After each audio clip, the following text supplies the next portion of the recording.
राजेंद्र यादव जी इस कथन के साक्षात उदाहरण हैं कि मेधा केवल उम्र की मोहताज होती है। मात्र 22 वर्ष की आयु में अपने प्रयास में संघ लोक सेवा आयोग की दुर्गम परीक्षा उत्तीर्ण कर भारत के सबसे युवा IAS अधिकारी ने अपना नाम स्वर्ण अक्षरों में दर्ज कराया। आपने फिट इंडिया और स्वास्थ्य के ब्रांड एम्बेसडर के रूप में न केवल राष्ट्र सेवा बल्कि सिविल सर्विस अभ्यर्थियों के बीच राष्ट्र सेवा का दीप प्रज्वलित किया है, बल्कि आपने उन तमाम युवाओं को फिट रहने के लिए, स्वस्थ रहने के लिए प्रोत्साहित किया है।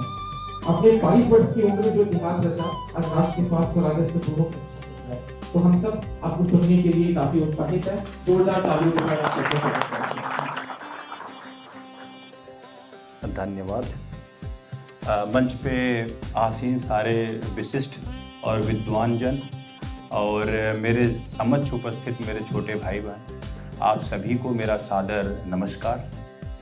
और सबसे पहले इस BHU समागम जो एक परिवार का समागम है, यहाँ पे आमंत्रित करने के लिए मैं धन्यवाद देना चाहता हूँ आयुष एंड टीम का। और जैसा अभी मैं सर को सुन रहा था तो BHU परिवार के जितने भी बच्चे या लोग जो भी जुड़े हुए हैं सब अपने आप में एक संपत्ति है, सर ने बोला। और सबसे अच्छी चीज़ मुझे आज जो यहाँ पे सुनने को मिल रही है वो है हिंदी।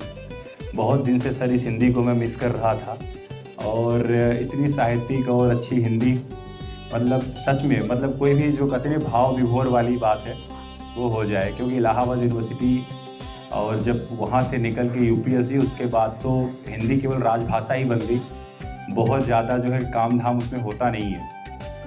तो मज़ा आ रहा है इस समागम में।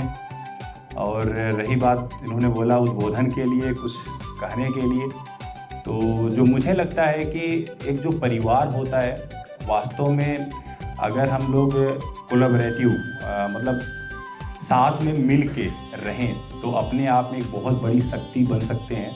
और आज के समय में जहाँ पे जो परिवार की इकाई है टूट रही है, और अगर हम इस तरह की जो ग्रुप हैं, समूह हैं, अगर साथ में आगे बढ़कर, देखिए एक चीज़ समझिए, आप समाज में आप किस पद पर हैं, क्या बन गए हैं, क्या हासिल कर लिया है, उसका कोई मतलब नहीं है जब तक आप समाज में अपना कुछ योगदान नहीं दे रहे हैं। आप कितने बड़े अधिकारी बन जाइए, कितने बड़े शिक्षक बन जाइए, लेकिन अगर आप समाज के लिए कुछ नहीं कर रहे हैं तो कोई ख़ास फ़ायदा है नहीं, मेरा ऐसा मानना है।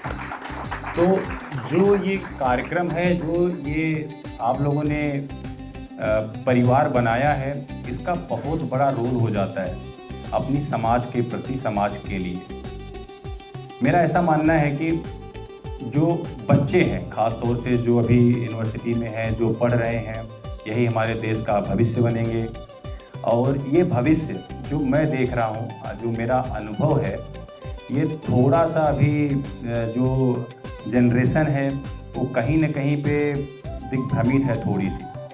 क्योंकि अगर हम लोग थोड़ा डेटा उठा के देखें तो जो हमारी नॉन कम्युनिकेबल डिजीज़ है, अगर मैं फ़िटनेस की बात करूँ, देखिए सबसे इम्पॉर्टेंट फिटनेस होता है। क्योंकि अगर शरीर स्वस्थ नहीं है तो कोई मतलब नहीं है, क्योंकि आपका शरीर है तो सब कुछ है उसके साथ। शरीर बीमार पड़ जाता है तो आप जानते हैं कि कितनी तकलीफ़ें होती हैं, और सब कुछ यही लगता है कि भाई अपना स्वास्थ्य वापस आ जाए तो सब कुछ ठीक है। लेकिन जो अभी देश के आंकड़े हैं वो बहुत ही अलार्मिंग है। जो नॉन कम्युनिकेबल डिजीज़ है, नॉन कम्युनिकेबल डिजीज़ क्या होती है, जो आपका हाइपरटेंशन हो गया, मोटापा हो गया, डायबिटिक हो गई, ये ऐसी बीमारियां हैं जो लाइफ स्टाइल से जुड़ी हुई हैं। मतलब कोई ऐसी नहीं कि बहुत बड़ी बीमारियां हैं ये, अगर लाइफ स्टाइल सही रखा जाए तो इनसे आदमी बच सकता है। लेकिन आज क्या हो रहा है, हम डायबिटिक कैपिटल बन रहे हैं। 27 करोड़ लोग जो है डायबिटिक है देश के अंदर, उसी तरह से मोटापे से 22 करोड़ लोग ग्रसित हैं। ये ऐसी मतलब आने वाली जनरेशन, हम बात करते हैं विकसित भारत की, 2047 में हम विकसित भारत बनाएंगे। हो सकता है कि हम विकसित भारत बना लें, हो सकता है कि हम बुलेट ट्रेन चला लें, हो सकता है कि बहुत अच्छा इंफ्रा भी कर लें, लेकिन जो वास्तव में रियल संपदा है वो तो आप लोग हैं। और 40 साल 45 साल में अगर कोई डायबिटिक हो रहा है, अगर हार्ट अटैक आ रहा है, तो ऐसा भारत किसको चाहिए? हम लोग को तो नहीं चाहिए।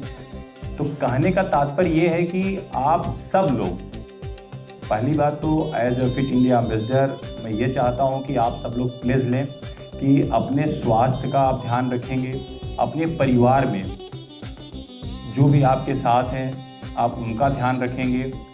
और जो आजकल एक बीमारी है ना रील देखने की, तो जब भी खाना खा रहे होंगे एटलीस्ट मील विदाउट रील करेंगे।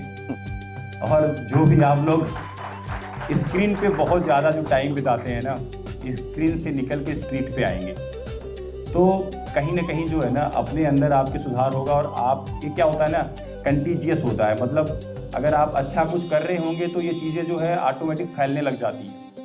और इसका न केवल आपके ऊपर बल्कि आपके आसपास रहने वाले आपके समाज के ऊपर, सबके ऊपर इसका असर पड़ेगा। क्योंकि मैं अपना एग्जाम्पल देखता हूँ तो पूरे ब्यूरोक्रेसी में मतलब लोग आज एग्जाम्पल देते हैं कि भाई फिटनेस करनी है, पूछने आते हैं कि भाई कैसे कर लेते हो, इतना बिजी शेड्यूल है। तो यहाँ पे मैं कहना चाहता हूँ ना, जो कि लाइफ की भी लर्निंग है, कुछ भी जो आप करना चाहते हो उसके लिए हमेशा समय होता है, और जो आप नहीं करना चाहते उसके लिए हमेशा एक बहाना होता है। तो लाइफ में जो है ना आप सब लोगों को मैं लास्ट में यही कहना चाहता हूँ कि देखिए इंटेग्रिटी बहुत ज़रूरी है। इंटेग्रिटी का मतलब क्या होता है कि अगर आप कोई लक्ष्य हासिल करना चाहते हैं, कुछ आप अचीव करना चाहते हैं, तो सबसे पहले उसको पूरी क्लैरिटी के साथ रखिए, स्पष्ट रखिए कि आपको ज़िंदगी में करना क्या है। दूसरी चीज़, जब आपकी स्पष्टता हो जाए तो उसके प्रति एक कंसिस्टेंसी रखिए। मतलब ऐसा नहीं हो कि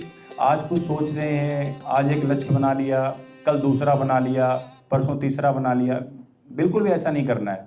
एक लक्ष्य रखिए और उसके प्रति ईमानदार रहिए, कंसिस्टेंट रहिए, और अपने आसपास सबका कोलैबोरेशन करिए, सहयोग प्राप्त करिए। तो निश्चित तौर पे आप जिस लक्ष्य को हासिल करना चाहते हैं आप लोग कर लेंगे। और फिर से मैं एक बार आभार व्यक्त करता हूं मुझे यहाँ आमंत्रित करने के लिए। धन्यवाद। Thank you.